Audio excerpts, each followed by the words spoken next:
تفسیر ضیاء القرآن جلد نمبر 5 30واں پارہ سورۃ الکوثر مکیہ بسم اللہ الرحمن الرحیم اللہ کے نام سے شروع کرتا ہوں جو بہت ہی مہربان ہمیشہ رحم فرمانے والا ہے۔ سورہ کوثر آیت نمبر 1۔ اِنَّا أَعْطَيْنَاكَ الْكَوْثَرَ۔ ترجمہ: بے شک ہم نے آپ کو جو کچھ عطا کیا بے حد اور بے حساب عطا کیا۔ سورہ کوثر آیت نمبر 1 کی تفسیر۔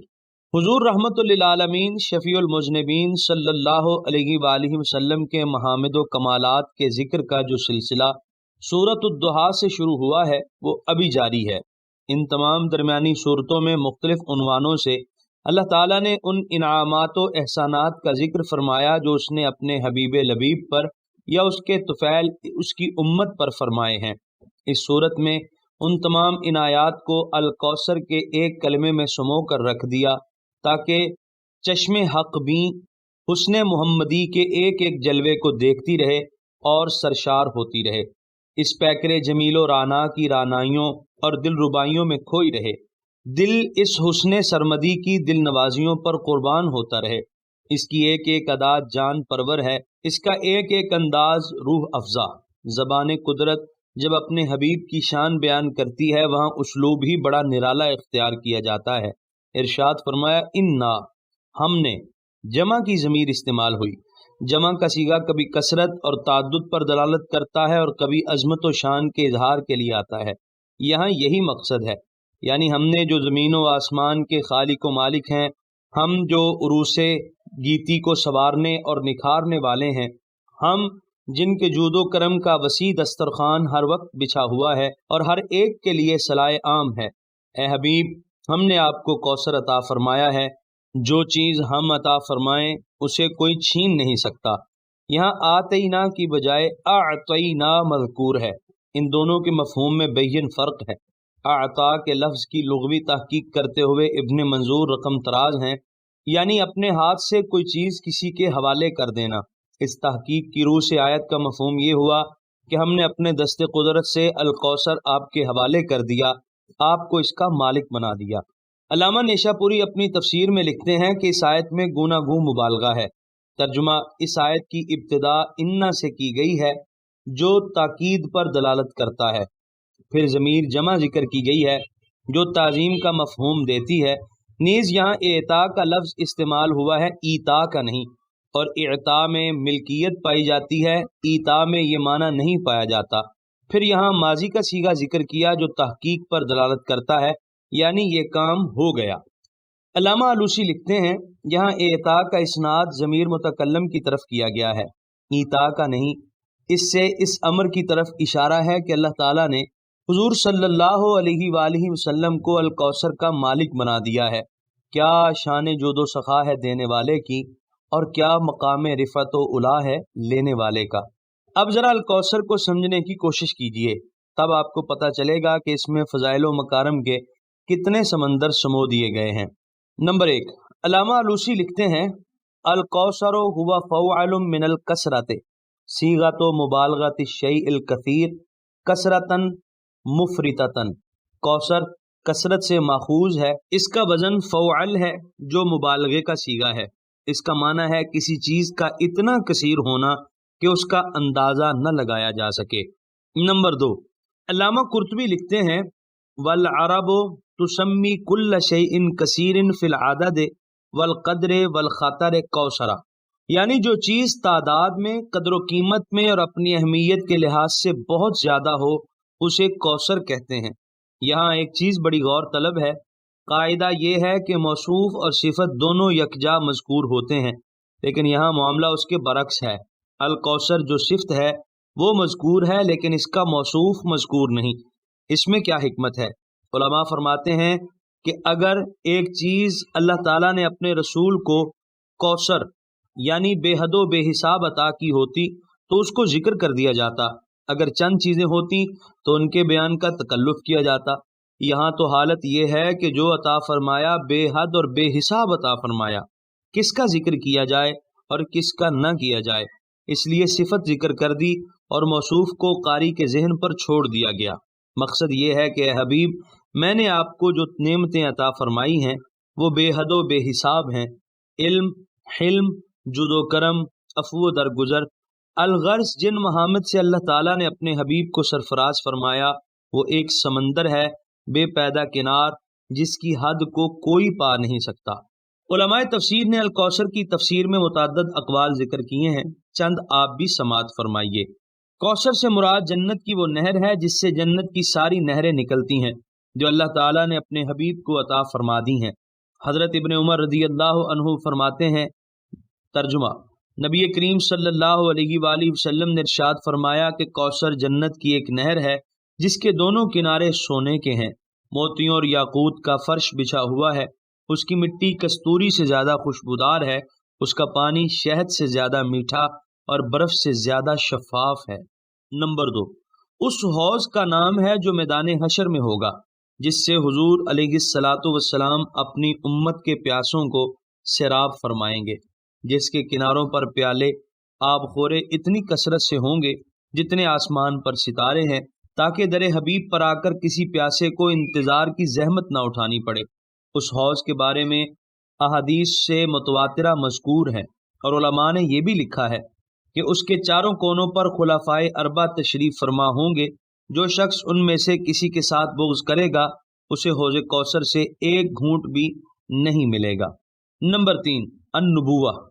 انبیاء تو حضور صلی اللہ علیہ وسلم سے پہلے بھی تشریف لائے، لیکن نبوت محمدیہ کے فیوز و برکات کی کثرت کا کون اندازہ لگا سکتا ہے؟ نبوت کا دامن ساری نوع انسانیت کو سمیٹے ہوئے ہے، بلکہ آپ ساری کائنات کے نبی ہیں۔ آپ کا بحر رسالت زمان و مکان کی حدود سے آشنا نہیں۔ نمبر 4، کوثر سے مراد قرآن کریم ہے۔ انبیاء سابقین بھی صحائف اور کتابیں لے کر آئے، لیکن جو جامعیت اور ابدیت اس کی تعلیمات میں ہے اس کی نظیر کہاں؟ علوم و معارف کے جو خزینے اس صحیفہ رشد و ہدایت میں مستور ہیں وہ کسی اور کو نصیب نہیں۔ انسانی زندگی کے ان گنت شعبوں پر جس طرح اس کتاب مبین کا نور ضیاء پاشیاں کر رہا ہے وہ کسی بصیرت والے سے مخفی نہیں۔ نمبر 5، اس سے مراد دین اسلام ہے۔ نمبر 6، اس سے مراد صحابہ کرام کی کثرت ہے۔ جتنے صحابہ حضور علیہ الصلوۃ والسلام کے تھے کسی دوسرے نبی یا رسول کے اتنے صحابہ نہیں تھے۔ نمبر 7، اس سے مراد رفع ذکر ہے۔ ساری کائنات کی بلندیوں اور پستیوں میں جس طرح اس نبی رحمت علیہ الصلوۃ والسلام کے ذکر مبارک کا ڈنکا بج رہا ہے اس کی مثال نہیں ملتی۔ نمبر 8، قال جعفر الصادق علیہ وعلی آبائہ الکرام السلام، یعنی امام جعفر صادق کے نزدیک کوثر سے مراد حضور صلی اللہ علیہ وسلم کے دل کا نور ہے، جس نے آپ کی اللہ تعالیٰ تک رہنمائی کی اور ما سوا سے ہر قسم کا رشتہ منقطع کر دیا۔ نمبر 9، مقام محمود، روز محشر جب شفیع المذنبین شفاعت عامہ فرمائیں گے۔ نمبر 10، حضرت ابن عباس رضی اللہ عنہما نے الکوثر کی تفسیر بیان کی ہے، الخیر الکثیر یعنی خیر کثیر۔ حضرت سعید بن جبیر رضی اللہ عنہ نے عرض کیا کہ لوگ تو کہتے ہیں کہ کوثر جنت کی ایک نہر کا نام ہے، تو آپ نے فرمایا وہ بھی اس خیر کثیر میں سے ایک ہے۔ علامہ اسماعیل حقی الکوثر کے بارے میں متعدد اقوال نقل کرنے کے بعد لکھتے ہیں، یعنی ظاہر یہ ہے کہ اللہ تعالیٰ کی ساری ظاہری اور باطنی نعمتیں کوثر میں داخل ہیں۔ ظاہری نعمتوں سے مراد دنیا و آخرت کی بھلائیاں ہیں، اور باطنی نعمتوں سے مراد وہ علوم لدنیہ ہیں جو بغیر کسب کے محض فیضان الہی سے حاصل ہوتے ہیں۔ علامہ قرطبی نے بھی اسی سے ملتی جلتی تشریح کی ہے۔ علامہ آلوسی فرماتے ہیں، یعنی کوثر سے مراد خیر کثیر ہے اور دنیوی و اخروی نعمتیں جن میں فضیلتیں اور فضائل سب شامل ہیں۔ اس میں اس امر کی طرف بھی اشارہ ہے کہ احادیث میں کوثر کا معنی نہر بتایا گیا ہے، یہ بطور تمثیل ہے۔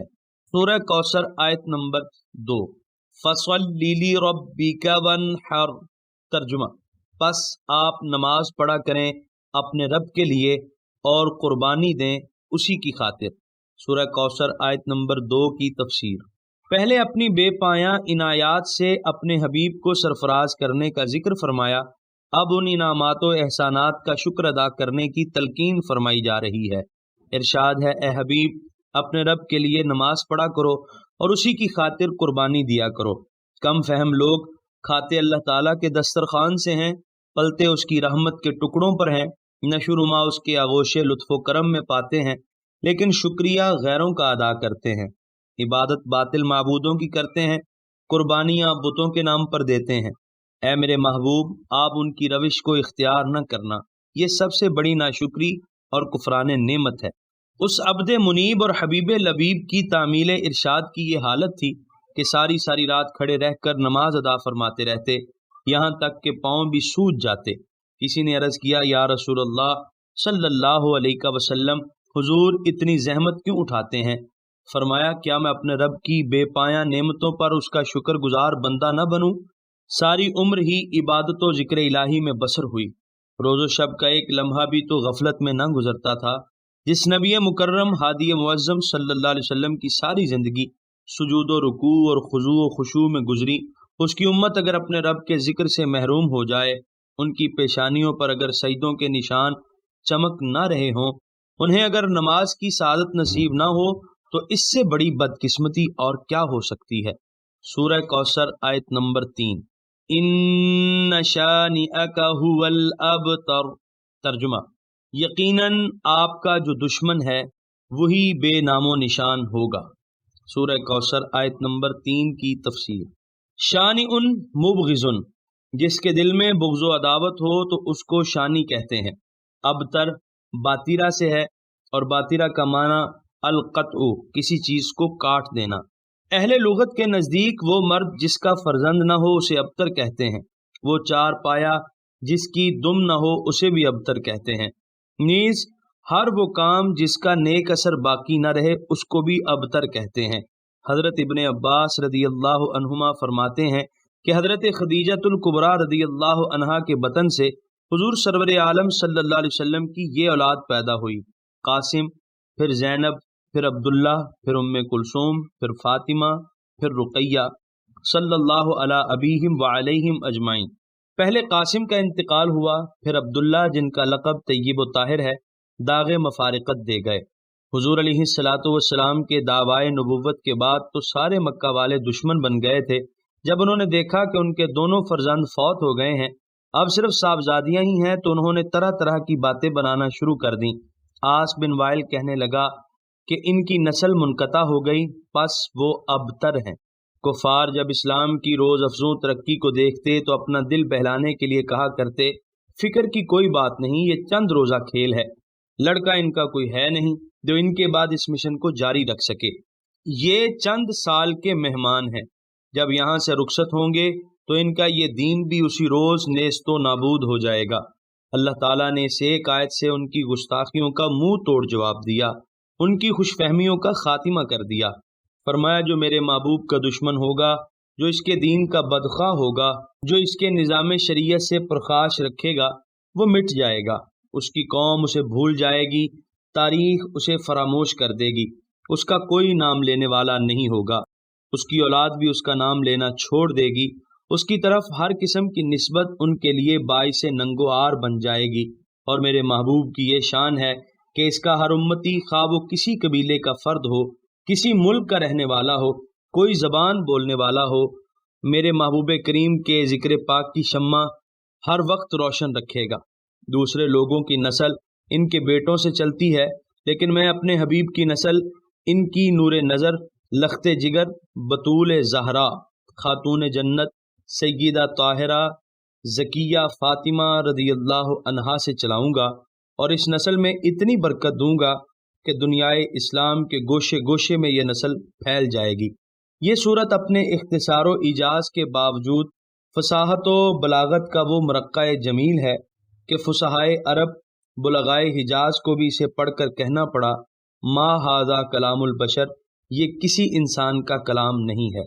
الحمدللہ والصلاة والسلام علی سیدنا رسول اللہ الذی اعطاہ ربہ الکوثر کلما ذکرہ الذاکرون وغفل عن ذکرہ الغافلون، اللہم ارزقنا حبہ واتباعہ واحشرنا فی زمرتہ تحت لوائہ واغفر لنا ولوالدینا وذریتنا بشفاعتہ یا رب العالمین یا اکرم المسئولین۔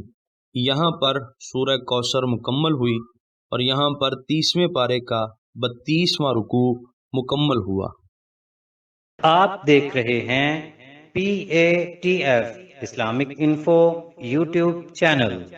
مزید اسلامک ویڈیوز کے لیے ہمارا چینل سبسکرائب کریں۔